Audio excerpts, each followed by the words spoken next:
کیا انسان مرشد کے بغیر اپنے رب کو پا سکتا ہے؟ جاگ بنا دودھ نہیں جمدا، ہم سب نے اس شعر کا غلط مطلب اخذ کیا ہوا ہے۔ ہم یہ سمجھتے ہیں کہ دودھ میں جاگ لگانے سے ہی دہی جم سکتی ہے۔ بالکل اسی طرح رب کو پانے کے لیے بھی مرشد کا ہونا ضروری ہے، حالانکہ یہ ضروری نہیں ہے۔ رب تعالیٰ ایک عظیم ہستی ہے، وہ یہ نہیں دیکھتا ہے کہ اس کو کن الفاظ سے پکارا جا رہا ہے، بلکہ رب تعالیٰ پکارنے والے کا اخلاص دیکھتا ہے۔ اگر آپ رب تعالیٰ کے نزدیک ہونا چاہتے ہیں تو ہمیں ایک ملغوبہ تیار کرنا پڑے گا، جس میں سب سے پہلے اپنی سوچ کو پاکیزہ کرنا پڑے گا۔ اب سوال یہ ہے کہ سوچ کو مثبت کیسے کیا جائے؟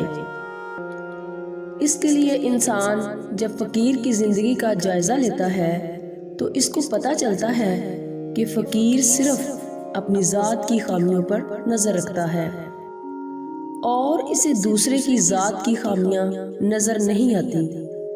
دوسری بات بہت اہم ہے کہ ہمارے اعمال سنت یا سیرت کے مطابق ہوں۔ رب تعالیٰ بہت مہربان ہے اور اس کے بارے میں حساس ہے۔ انسان کو اس سے ڈرنا چاہیے جو زیادتی کے جواب میں مسکرا دیتا ہے اور جواب نہیں دیتا۔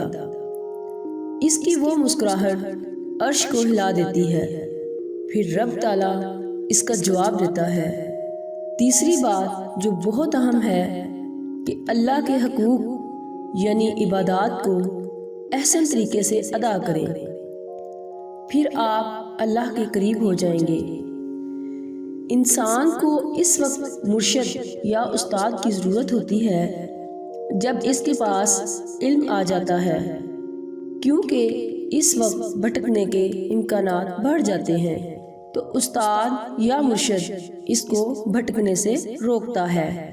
بعض اوقات انسان علم کے تکبر میں اس قدر کھو جاتا ہے کہ اس کو احساس ہی نہیں ہوتا۔ یہ تکبر ایسا ہی ہوتا ہے جیسے گھر کی چھت پر پانی جمع ہو جاتا ہے اور چھت میں آہستہ آہستہ سرایت کر کے ایک دن اس کو گرا دیتا ہے۔ تکبر اور غرور انسان کی شخصیت کو لے ڈوبتا ہے اور انسان کو معلوم بھی نہیں ہوتا ہے۔ ایسے میں استاد یا مرشد کا کام راہ راست پر رکھنا ہوتا ہے۔